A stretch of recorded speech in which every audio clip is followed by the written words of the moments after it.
يا أيها الذين آمنوا أطيعوا الله وأطيعوا الرسول ولا تبطلوا أعمالكم. إن الحمد لله نحمده ونستعينه ونستغفره ونؤمن به ونتوكل عليه ونعوذ بالله من شرور أنفسنا ومن سيئات أعمالنا. من يهده الله فلا مضل له ومن يضلله فلا هادي له وأشهد أن لا إله إلا الله وحده لا شريك له وأشهد أن محمدا عبده ورسوله الذي أرسله بالحق بشيرا ونظيرا وداعيا إلى الله بإذنه وسراجا منيرا. أما بعد فإن خير الحديث كتاب الله وخير الهدي هدي محمد صلى الله تعالى عليه وسلم وشر الأمور محدثاتها وكل محدثة بدعة وكل بدعة ضلالة وكل ضلالة في النار. فأعوذ بالله السميع العليم من الشيطان الرجيم من همزه ونفخه ونفثه. بسم الله الرحمن الرحيم. قاف والقرآن المجيد.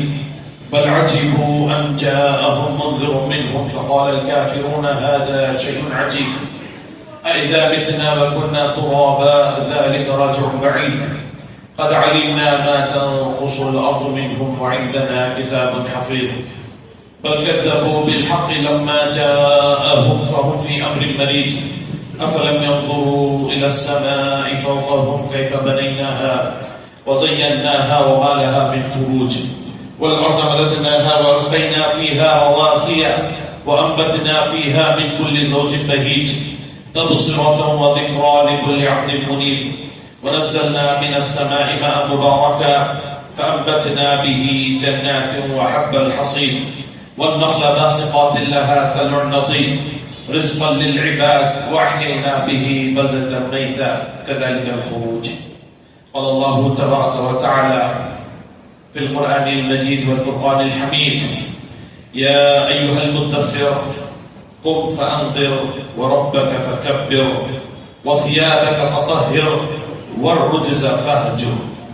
وقال الله تعالى في موضع آخر ولقد أرسلنا إلى من قبلك فأخذناهم بالبأساء والضراء لعلهم يتضرعون فلولا إذ جاءهم بأسنا تضرعوا ولكن قست قلوبهم وزين لهم الشيطان ما كانوا يعملون فلما نسوا ما ذكروا به فتحنا عليهم أبواب كل شيء حتى إذا فرحوا بما أوتوا أخذناهم بغتة فإذا هم مبلسون فقطع دابر القوم الذين ظلموا والحمد لله رب العالمين. قابل قدر حاضرین، ہر قسم کی تعریف، تمام قسم کی حمد و ثنا، ہر طرح کی بڑائی اور بزرگی کے کلمات اللہ جل جلالہ وعلا نوالہ تبارک اسمہ کے لیے ہی لائق ہیں، کیونکہ اس نے ہم انسانوں کو اس دنیا میں ابتلا اور آزمائش کے لیے پیدا کیا ہے، ہم کو بھیجا ہے اور ہمیں اس دنیا میں بھیجتے ہوئے ہماری دنیاوی مادی ضرورتوں کو پورا کرنے کے ساتھ ساتھ ہماری روحانی تربیت کے لیے، ہماری تہذیب، ہمارا تمدن طے کرنے کے لیے، ہمارے اخلاق کا راستہ متعین کرنے کے لیے قرآن مجید جیسی عظیم ترین کتاب، جناب محمد رسول اللہ صلی اللہ علیہ وسلم جیسے عظیم ترین شخصیت کے ذریعے پہنچایا. بعد اس کے جناب آخر الزمان احمد مصطفیٰ محمد مصطفیٰ صلی اللہ علیہ وسلم پر لا تعداد درود و سلام ہو، جنہوں نے اللہ تعالیٰ کی ان تمام باتوں کو ہم تک کما حق پہنچایا جن باتوں سے اللہ تعالیٰ راضی ہے، خوش ہوتا ہے، اور ان باتوں کی بھی نشاندہی کرائی جن باتوں سے اللہ ناراض ہوتا ہے، اللہ ناخوش ہوتا ہے، اللہ جن باتوں پر انسان کو سزا دیتا ہے. محترم حضرات، خطبہ مسنونہ کے بعد میں نے آپ کے سامنے سورہ مدثر کی شروع کی کچھ آیتوں کی تلاوت کی ہے.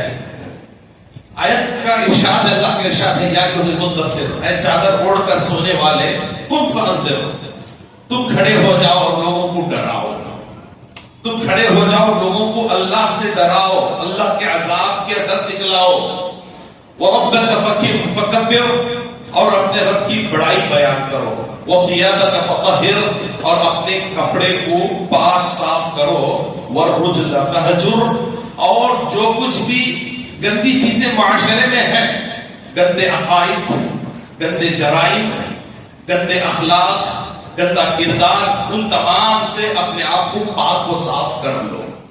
محترم حضرات، جناب محمد رسول اللہ صلی اللہ علیہ وسلم کی بعثت کے بعد کے ادوار میں انسان ہونے کے ناطے لوگوں سے گناہ تو ہوتے تھے، لیکن گناہوں کے انداز، گناہوں کی مقدار بنسبت اس دور کے بہت کم تھی۔ خود اللہ کے نبی صلی اللہ علیہ وسلم کی زبان سے آپ سنیں گے، آپ صلی اللہ علیہ وسلم نے ارشاد فرمایا اپنی زبان مبارک سے، خیر القرون قرنی، بہترین صدی، بہترین زمانہ میرا زمانہ ہے جس زمانے میں میں بھیجا گیا ہوں، ثم الذین یلونہم ثم الذین یلونہم، اس کے بعد جو جو زمانہ گزرتا جائے گا گندگی، برائی، بد اخلاقیاں، بد کرداریاں عام ہوتی جائے گی، زمانہ بگڑتا جائے گا، زمانہ نہیں بنے گا، اور قیامت کے قریب جیسے جیسے زمانہ ہوتا جائے گا مزید برے حالات ہوں گے، حالات بہتر ہونے والے نہیں ہیں۔ یہ جناب محمد رسول اللہ صلی اللہ علیہ وسلم کی زبان مبارک سے نکلے ہوئے کلمات۔ تو آج ہم دیکھتے ہیں کہ جس دور میں ہم بسے ہوئے ہیں، انسان کو نیکیاں کرنا، نیکیوں پر باقی رہنا حقیقت میں ایک بہت بڑا چیلنج ہے، اور برائیوں میں مبتلا ہونا بہت آسان ہے، بہت آسان ہے۔ ہر قدم پر انسان پہلے برائی کرنے کے لیے اسے گھر سے باہر نکلنا پڑتا تھا، لیکن آج گھروں میں موبائل فون کی شکل میں ہر قسم کی برائی انسان کے درمیان موجود ہے۔ کوئی بھی گناہ، کوئی بھی برائی آپ کے ہاتھوں سے آپ گھر بیٹھے کر سکتے ہیں۔ پہلے لون لینے کے لیے کاغذات لے کر آپ کو بینک تک جانا پڑتا تھا اس جرم میں مبتلا ہونے کے لیے، لیکن آج انسان موبائل فون میں 10 منٹ کے اندر کسی بھی ایڈ کو دیکھ کر وہ کلک کرے تو اسے لون فون پر مل سکتا ہے، اس جرم میں مبتلا ہو سکتا ہے۔ کسی بھی قسم کا جرم، زنا، چوری، بدکاری، ہر قسم کا جرم انسان گھر بیٹھے کر سکتا ہے۔ گناہ اتنا عام ہے، اتنا عام ہے۔ محترم حضرات، اللہ کے نبی صلی اللہ علیہ وسلم کو پہلی وحی اقرأ بسم ربک الذی کے بعد جو سیکنڈ وحی آئی ہے، اس وحی میں اللہ تعالیٰ نے تربیت کے طور پر جو پہلا حکم دیا وہ حکم یہ تھا وَالرُّجْزَ فَهْجُرْ، ہر قسم کے گناہوں سے تمہیں پاک ہونا چاہیے۔ معاشرے میں کھڑے ہو کر جب تم لوگوں کو اللہ کی طرف بلانا چاہتے ہو، جب تم انذار اور تبشیر کا کام کرنا چاہتے ہو، لوگوں کو تم اللہ کی طرف بلانا، دعوت اللہ کا کام کرنا چاہتے ہو، تو تمہارے اندر جو اوصاف پیدا ہونی چاہیے ان میں سے ایک سر فہرست جو وصف ہے وہ ہے وَالرُّجْزَ فَهْجُرْ، گناہوں کو چھوڑنا، گناہوں سے ہجرت کرنا، گناہوں کو چھوڑ کر نیکیوں کی طرف آنا۔ محترم حضرات، اس آیت کو پڑھنے کے بعد جب میں خطبے کے لیے مطالعہ کر رہا تھا، اس آیت کو پڑھنے کے بعد حقیقت میں مجھے یہ احساس ہونے لگا کہ مسلمان کا کردار خود اسلام کی طرف لوگوں کو لانے کے لیے کافی ہے اگر مسلمان اس آیت پر عمل کر لے۔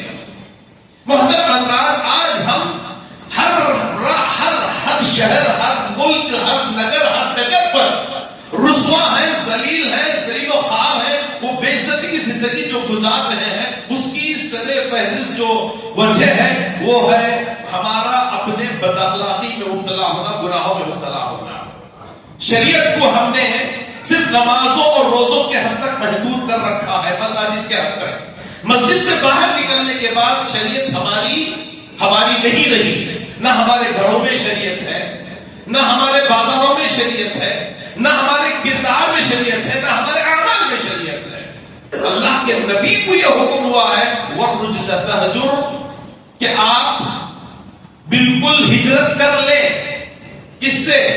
اپنے گناہوں سے، معاشرے کی غلطیوں سے، معاشرے کے بد اخلاقیوں سے اپنے آپ کو پاک کر لیں۔ نبی کو پہلا ہونے والا حکم۔ میرے بھائیوں، جناب محمد رسول اللہ صلی اللہ علیہ وسلم سے ایک مرتبہ کسی نے پوچھا اللہ کے نبی مومن کسے کہتے ہیں، ایمان کسے کہتے ہیں؟ عبداللہ بن عمر کہتے ہیں کہ اللہ کے نبی صلی اللہ علیہ وسلم نے جواب دیتے ہوئے فرمایا یا رسول اللہ ای الہجرت افضل، اللہ کے نبی ہجرت سب سے افضل ہجرت کیا ہے؟ آپ نے سنا ہوگا کہ لوگ آپ صلی اللہ علیہ وسلم کے زمانے میں مکے کے مصیبتوں سے نجات پانے کے لیے مکہ چھوڑ کر مدینہ ہجرت کیے تھے اور ہجرت کو بہت بڑی فضیلت حاصل ہے۔ صحابی نے پوچھا اللہ کے نبی ای الہجرت افضل، اللہ کے نبی سب سے افضل ہجرت کیا ہے؟ ایک وطن کو چھوڑ کر اللہ کے دین پر عمل کرنے کے لیے دوسرے وطن جانا یہ افضل ہجرت ہے، اس کے علاوہ بھی کوئی افضل ہجرت ہے؟ اللہ کے نبی صلی اللہ علیہ وسلم نے فرمایا قال ان تهجر ما كره ربك عز وجل، اللہ ان تهجر ما كره ربك عز وجل، سب سے بڑی ہجرت، سب سے افضل ہجرت یہ ہے کہ تم ہر اس کام کو چھوڑ دو جو کام تمہارے رب کو پسند نہیں ہے، تم اس ہر کام کو چھوڑ دو جو کام تمہارے رب کو پسند نہیں ہے۔ اللہ اکبر، ذرا غور کریں، آپ گھر میں بیٹھے ہیں، آپ کو پیسوں کی ضرورت ہے، حالانکہ پیسوں کی ضرورت بھی نہیں ہے لیکن مزید پیسوں کا مطالبہ، آپ کی ضرورت تو پوری ہو رہی ہے، مزید آپ عیش و عشرت کے لیے گاڑی خریدنا چاہتے ہیں لیکن گاڑی آپ لوڈ پر اٹھاتے ہیں جس کے گناہ کے بارے میں شریعت میں بے شمار نصوص، قرآن میں، حدیث میں بے شمار، اور اللہ کے نبی صلی اللہ علیہ وسلم نے یہاں تک فرمایا کہ کسی گناہ کے اگر 72 قسمیں کی جائیں اس میں سے ادنا سے سب سے آخری درجے کے گناہ کی جو سزا ہو سکتی ہے ربا سود کے بارے میں صحیح ماں سے زنا کرنے کے برابر کی سزا، اتنا بڑا جرم آج ہمارا معاشرہ مکمل اس جرم پہ مبتلا، مکمل، الا ایک 2-4-6% لوگ مسلمان اس سے محفوظ رہے ہوں گے میرے بھائی۔ یہ ایسے بہت سارے جرائم، میں صرف ایک جرم کا تذکرہ کر رہا ہوں، ایسے بہت سارے جرائم ہماری شادی بیاہ سے لے کر، ہماری تجارتوں سے لے کر، ہمارے زبانوں سے نکلنے والے جھوٹ سے لے کر، ہماری نمازوں سے لے کر، ہر چیز میں اللہ کے نبی صلی اللہ علیہ وسلم نے فرمایا ہر وہ عمل جو عمل اللہ کو پسند نہیں ہے اسے چھوڑ دینا سب سے افضل ہجرت ہے۔ ایک اور حدیث میں آپ صلی اللہ علیہ وسلم نے فرمایا المؤمن من امنه الناس على اموالهم وانفسهم، حقیقت میں مومن وہی ہے، مومن کی تعریف، مومن کسے کہتے ہیں، کیسے پہچانے کہ یہ مومن ہے نہیں ہے، اس کی تعریف آپ سن لیں، فرمایا من امنه الناس على اموالهم وانفسهم، مومن وہی ہے جس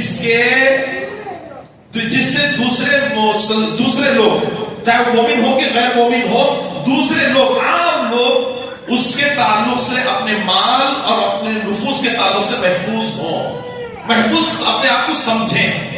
مومن وہی ہے جس کے شر سے عام انسان محفوظ ہو، عام انسان محفوظ ہو۔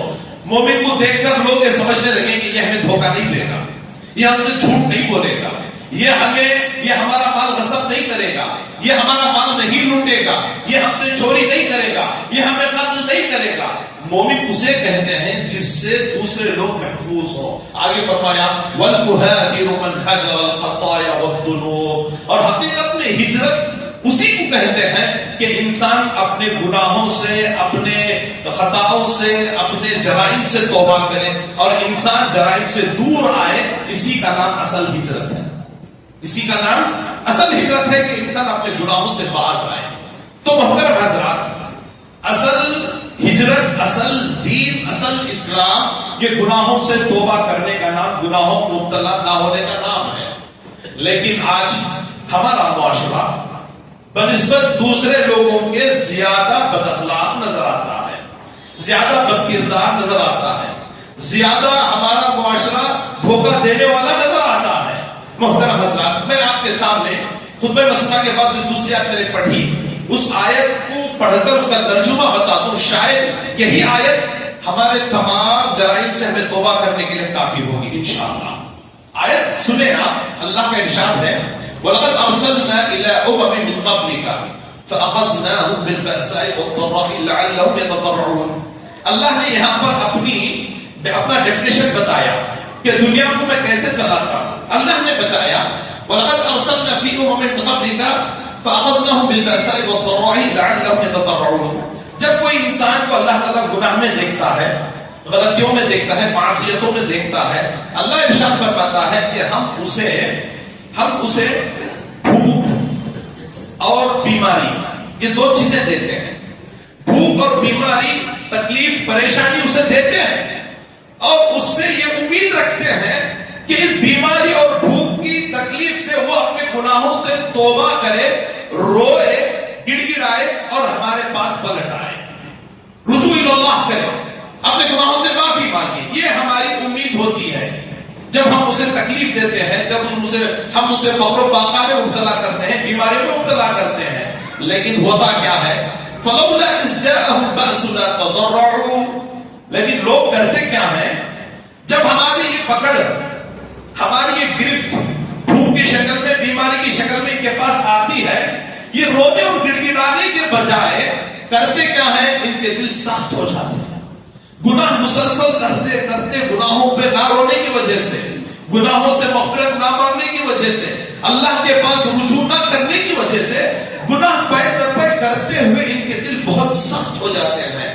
پھر فرمایا اللہ تعالیٰ نے تضروا ولكن قست قلوبهم وزين لهم الشيطان ما كانوا يعملون. اس کے بعد شیطان کرتا کیا ہے؟ ان کے ان اعمال کو ان کے لیے مزین کر دیتا، خوبصورت بنا دیتا ہے. کیسے؟ لون لوں گا، گھر بناؤں گا، رینٹ آئے گا، وہ رینٹ میں وہاں دوں گا تو میرا گھر میرے ہاتھ میں رہے گا، مجھے کوئی دقت نہیں ہوگی. آج وہ زمانہ کون سا ہے جس زمانے میں لوگ نہیں ہے؟ اللہ تو معاف کرنے والا ہے، اللہ بہت بخشنے والا ہے. لون لینے سے کوئی دقت نہیں ہے، شریعت پر عمل نہ کرنے سے کوئی دقت نہیں ہے. بیوی کے کہنے پر دو چار رسومات اگر ہم کر لیں گے تو اللہ تعالیٰ معاف کر دے گا. فلاں گناہ کر لیں گے، فلاں جرم کر لیں گے، فلاں کام کر لیں گے تو اللہ معاف کرنے والا ہے. یا پھر انسان یہ سوچنے لگتا ہے یہ اتنا بڑا گناہ نہیں ہے جتنے بڑے گناہ میں دوسرے لوگ مبتلا ہیں، میں تو چھوٹا ہی گناہ کر رہا ہوں. شیطان مزین کرنے لگتا ہے اس کے اعمال کو. فَلَمَّا نَسُوا مَا ذُكِّرُوا بِهِ فَتَحْنَا عَلَيْهِمْ. یہ بڑی مصیبت نہیں ہے گناہ دل کا سخت ہو جانا، اس کے بعد گناہوں میں مزید مبتلا ہونا، گناہوں کا مزین ہو جانا، یہ بھی بڑی مصیبت نہیں ہے.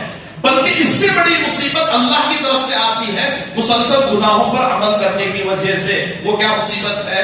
اللہ ارشاد فرماتا ہے اس سلسلے میں فَلَمَّا نَسُوا مَا ذُكِّرُوا بِهِ.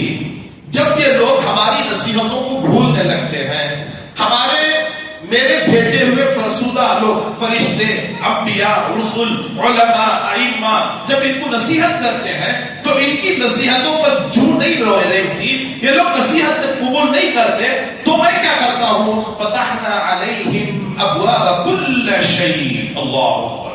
اللہ فرماتا ہے جب انسان ایسا ہو جاتا ہے میں اس کے اوپر تمام دروازے کھول دیتا ہوں، ہر خیر و بھلائی کے دروازے کھول دیتا ہوں، تمام دولتوں کے دروازے. اس کی کاروبار میں فل کمائی، بے انتہا عیش و آرام کی زندگی، بنگلے، کار، اچھے دسترخوان، اچھے کھانے، اچھے پینے، اس کو دنیا کی ہر نعمت دینے لگتا ہوں. جب انسان کا دل سخت ہو جاتا ہے، جب انسان گناہوں سے توبہ نہیں کرتا ہے، بارہا گناہوں کو دہراتا ہے، بارہا جرائم کو کرنے لگتا ہے، میں بیماری دوں تب بھی نہ سدھرے، میں بھوک میں مبتلا کروں تب بھی نہ سدھرے، میں مصیبت میں مبتلا کروں تب بھی نہ سدھرے، تب میں کیا کرتا ہوں؟ اس کے لیے دولت کے انبار نچھاور کر دیتا ہوں، دنیا سے خوب دیتا ہوں، وہ خوب دنیا کے مزے میں مست ہو جاتا ہے. پھر آگے فرماتا ہے حتی اذا فرحوا، جب وہ بے انتہا خوش ہوتا ہے، اپنے آپ کو اچھا سمجھنے لگتا ہے، اس کے بعد اسے سود نہیں لگتا، اس کے بعد زنا نہیں لگتا، اس پر چوری نہیں لگتی، ڈاکہ نہیں لگتا، وہ اپنے آپ کو اچھا سمجھنے لگتا ہے. وہ اس خوش فہمی میں مبتلا ہوتا ہے کہ اگر میں غلط ہوتا تو مجھے دولت کیوں ملتی، اگر میں غلط ہوتا تو مجھے دولتوں کے انبار کیوں ملتے، میں صحیح ہوں اسی لیے مجھے دولتیں مل رہی ہیں. اس خوش فہمی میں جیسے وہ مبتلا ہوتا ہے فَأَخَذْنَاهُمْ، آگے فرمایا حَتَّى إِذَا فَرِحُوا بِمَا أَتَوْا أَخَذْنَاهُمْ بَغْتَةً. پھر اچانک میرا عذاب اس کے بعد آ پڑتا ہے، پھر اچانک میں اسے پکڑ لیتا ہوں. کیا مطلب؟ ہم دیکھتے ہیں کہ دولت والے دولت میں ہے لیکن انہیں کوئی پکڑ ہو نہیں رہی ہے. میرے بھائیوں، یہاں پر میری پکڑ اچانک آتی ہے، اس کا مطلب ہے موت. توبہ کی توفیق کے بغیر موت آ جاتا ہے. گناہوں میں مبتلا ہے، جرائم میں مبتلا ہے، زنا کرنے والا ہے، چوری کرنے والا ہے، ڈاکہ دینے والا ہے، سود پر ہے، لوگوں پر ظلم و ستم کرنے والا ہے، لیکن کچھ نہیں بگڑ رہا. اچانک اس کے پاس موت کا فرشتہ آتا ہے، توبہ کے دروازے بند ہوتے ہیں. یہی اللہ کی پکڑ ہے. اس کے بعد جو اس کا سفر شروع ہوتا ہے، اللہ اکبر، اللہ محفوظ رکھے، اللہ محفوظ رکھے. بڑا دردناک سفر اس کا شروع ہوتا ہے. ملک الموت کو دیکھنے کے ساتھ اس کے ساتھ جو سلوک ہونے والا ہے، بڑا خوفناک دردناک سلوک ہے میرے بھائیوں. اس کے بعد وہ تمنا کرے گا، اس کے بعد وہ چیخے گا، چلائے گا، اے اللہ تو مجھے ایک رتی بھر مہلت دے دے، میں وہ عمل کر کے آؤں گا جو عمل میں نے نہیں کیا ہے. میں تیری راہ میں خرچ کر کے آؤں گا لیکن اسے مہلت نہیں دی جائے گی. میں توبہ کر کے آؤں گا لیکن توبہ کی توفیق اسے مہلت نہیں دی جائے گی. ملک الموت کو دیکھنے کے ساتھ ہی انسان توبہ کرنا چاہے گا لیکن توبہ کے دروازے بند ہو چکے ہوں گے. فَأَخَذْنَاهُمْ بَغْتَةً، اچانک ہم اسے پکڑ لیتے ہیں. اچانک پکڑنے کا مطلب یہی ہے کہ توبہ کی توفیق نہیں ہوگی. پھر فرمایا فَإِذَا هُمْ مُبْلِسُونَ، پھر وہ کف افسوس ملتے ہوئے رہ جائیں گے. وہ گنہگار کف افسوس ملتے ہوئے رہ جائیں گے.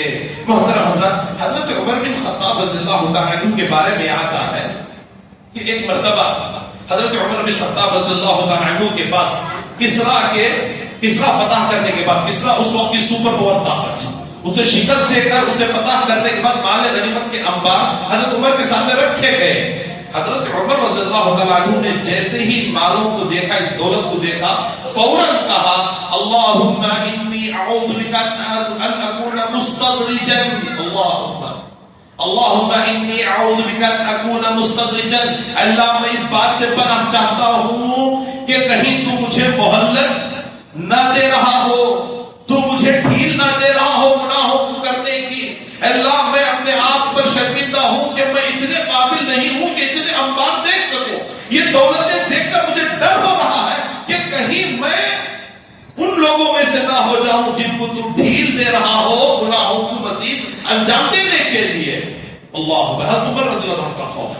آج ہم جتنی بھی بڑی گاڑی خریدیں اس سے بڑی گاڑی کی تمنا، جتنا بھی بڑا گھر بنا ہے اس سے بڑا گھر بنانے کی تمنا، جتنی بھی بڑی دکان ہو تجارت ہو ہماری اس سے زیادہ کرنے کی تمنا، لیکن اللہ کی طرف پلٹنے کی تمنا ہمیں ہرگز نہیں ہے. وقت ہو رہا ہے، مختصر طور پر ایک اور بات میں بتا دوں. محترم حضرات، امام ابن قدامہ رحمہ اللہ اپنی کتاب میں ایک واقعہ لکھتے ہیں ابراہیم بن ادھم رحمہ اللہ کے تعلق سے. ان سے ایک شخص آتا ہے، آ کر پوچھتا ہے کہ میں بہت گنہگار ہوں، میں بہت گناہ کرتا ہوں، آپ کوئی ایسا نسخہ بتائیے جس نسخے پر عمل کر کے میں اپنے گناہوں پر کنٹرول پا سکتا ہوں، مجھ سے گناہ سرزد نہ ہو.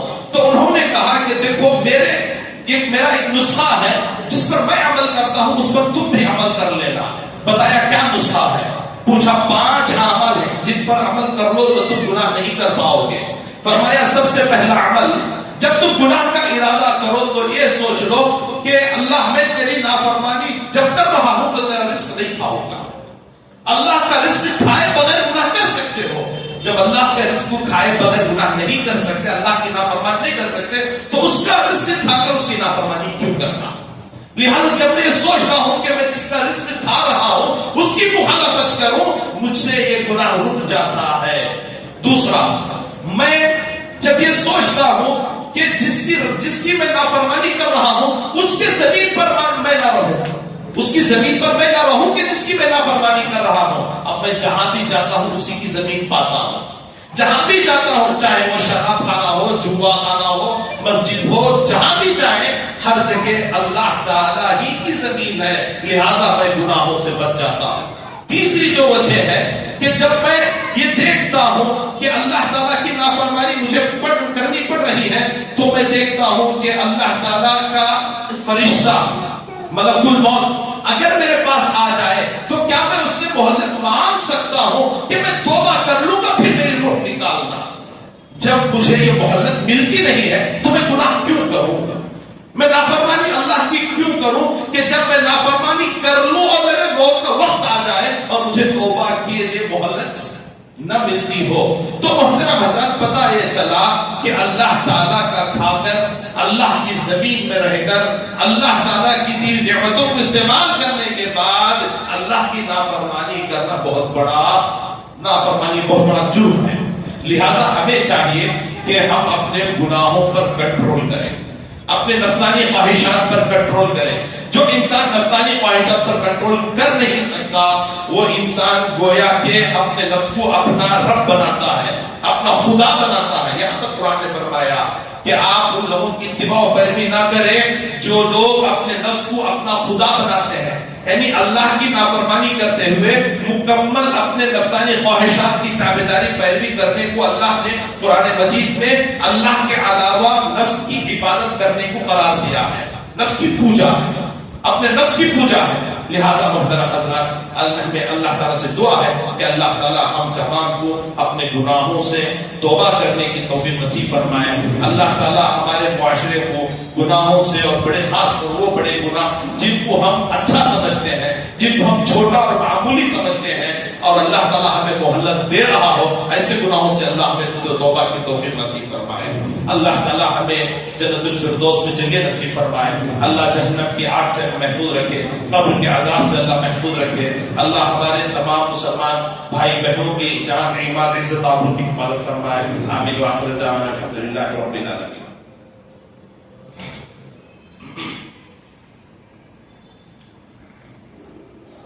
إن الحمد لله نحمده ونستعينه ونستغفره ونؤمن به ونتوكل عليه ونعوذ بالله من شرور أنفسنا ومن سيئات أعمالنا. من يهده الله فلا مضل له ومن يضلله فلا هادي له, وأشهد أن لا إله إلا الله وحده لا شريك له, وأشهد أن محمدا عبده ورسوله الذي أرسله بالحق بشيرا ونظيرا وداعيا إلى الله بإذنه وسراجا منيرا. أما بعد فإن خير الحديث كتاب الله وخير الهدي هدي محمد صلى الله تعالى عليه وسلم, وشر الأمور محدثاتها وكل محدثة بدعة وكل بدعة ضلالة وكل ضلالة في النار. فأعوذ بالله السميع العليم من الشيطان الرجيم من همزه ونفخه ونفثه.